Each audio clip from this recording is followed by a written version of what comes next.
روایاتو کې راځي چې عیسی علیه السلام مبارک د الله پاک په حکم باندې د نوح علیه السلام مبارک زوی یافس دا راژوندی او بیا د هغه سوال وکړي سوال یې د هغه دا وکړي چې کوم شی ډېر زور غواړي کوم شی زیات تکلیف ورکوونکی دی یافس وویل چې مرګ ډېر زور غواړي کدن دا ډېر زور غواړي 4000 کاله زما کېږي چې زه مړ سوی یم تر اوسه پورې د زکدن سختي او د مرګ سختي تریخوالی زما په ستوني کې دی بیا به عیسی علیه السلام بارک ته د صدا سوال وکړي چې ستی په وخت کې د انسانانو بیشتان نه سپینېدل د نوح علیه السلام بارک په زمانه کې د انسانانو بیشتان نه سپینېدل ستا دا بیشتان ولې سپین سوي دي وایي دی به ورته ووایي چې کله ما ته حکم وسو چې ژوندی سه ولې عیسی علیه السلام بارک ته الله پاک دا معجزه ورکړې وه چې د الله په حکم باندې به انسانان را ژوندي کوله نو زه وبېرېدم زما دا خیال سو چې قیامت سو په دې وجه د ډېر وان د وجې څه زما بیشتان چې دی دا سپین سوله دا ډېره سخته ورځ ده ډېره ګرمي به وي لمر به د یوې نیزې پر برابر باندې پر سر وي انسانان به په خلو کې ډوب وي د خپلو اعمالو مطابق د چا چې ښه اعمال یې هغه به د خلو څخه پاکي څوک به په سایو کې روانې پر اسانو به سپارې سپین کالي به اغوښتي او څوک چې دی پر پښو به پیدل روانې سپین کالي به اغوښتي د الله پاک د عرش په سایه کې به روانې او څوک چې دی هغه به د بجلکو پورې په خلو کې غرق کړي او څوک چې دی هغه به در سینې پورې په خلو کې غرق کړي او څوک چې دی در سره پورې به په خلو کې ډوبي ډېر بد حالت به د نفسي نفسه عالم به او په قرآن عظیم شان کې د دې بیان الله پاک دا رقم کړی دی چې الله پاک فرمایي فاذا جاءت الصاخه چې کله اکړونکي आवाज وسی یعنی مراد د دې څه نفخه ده یا نفخه اوله ده یا نفخه ثانیه ده نو الله پاک فرمایي یوم یفر المرء من اخیه و امه و ابیه و صاحبته و بنیه چې په دا ورځ به انسان د خپل ورور څخه تښتي د خپل پلار څخه به تښتي د خپل مور څخه به تښتي د خپل کوروالا څخه به تښتي او د خپل بچانو څخه به تښتي په دې وجه به تښتي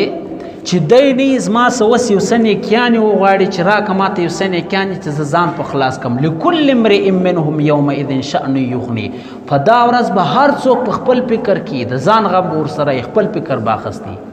په روایاتو کې راځي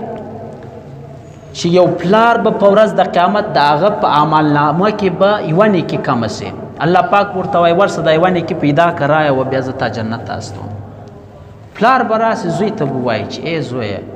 ته خبرې په دنیا کې پر ما پر تا څونه شفقت کوي ستا دپاره مې خپل خوب حراموي ګرمیانې مې پر ځان وړې یخ مې پر ځان وړي د یو خاصه مې یو ګوله تا ته در برابرول ستا هر ناز و نیاز ما در پوره کوي ستا هر فرمایش ما در پوره کوي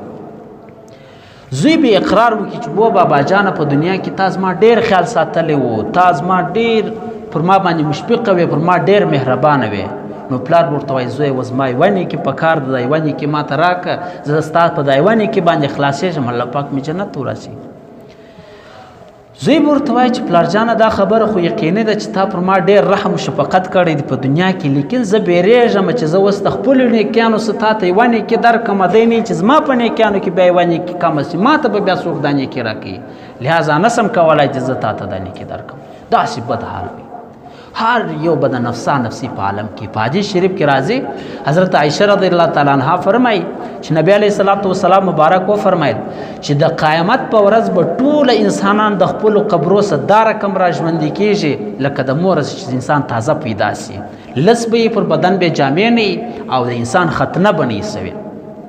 حضرت عایشه رضی الله تعالی عنها فرمایي چې ما پوښتنه جوړه وکړه چې یا رسول الله د انسانان بیا یو د بل عزت ته نه سره ګوري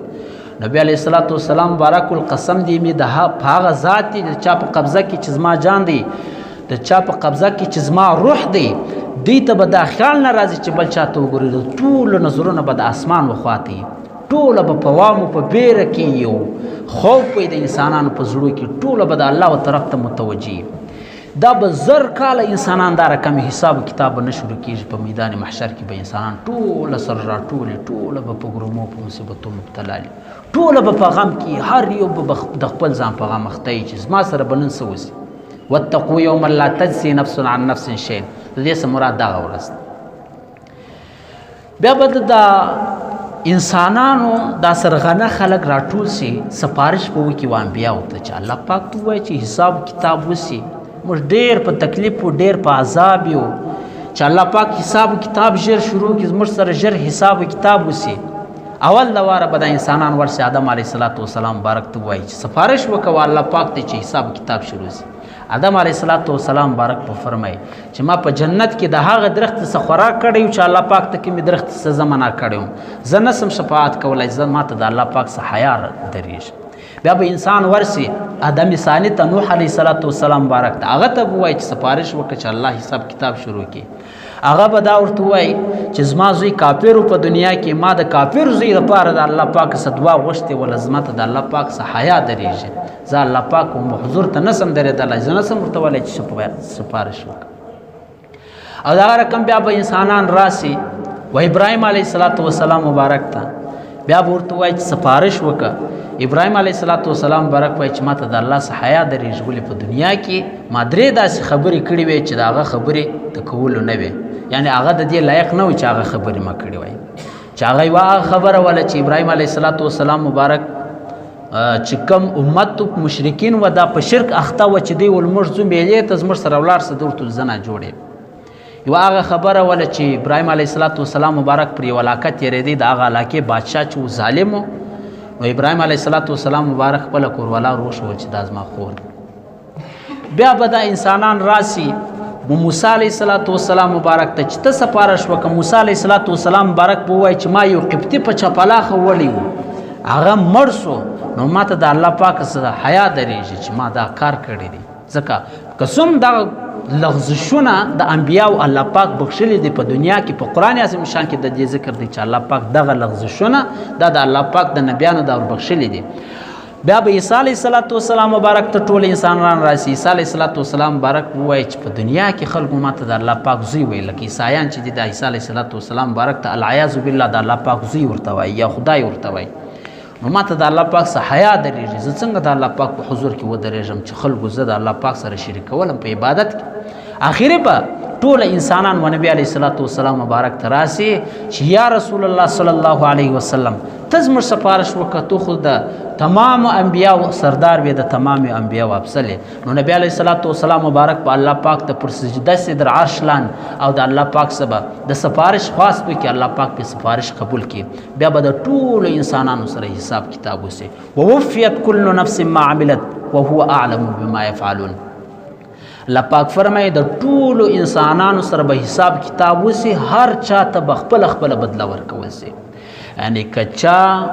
نیک عمل کړی و الله پاک په د په نیک عمل کې کمی و کمبود نه کوي، که چا بد عمل کړی و الله پاک په د په بد عمل کې چې دی زیادتي نه کوي. نو الله پاک به د ټولو سره حساب کتاب وکړي. بیا چې کم نیک خلک دي هغو ته به الله پاک چې دی اعمالنامه په رسته لاس ورکړي، او کم بد خلک چې دی هغو ته به الله پاک اعمالنامه په چپه لاس ورکړي.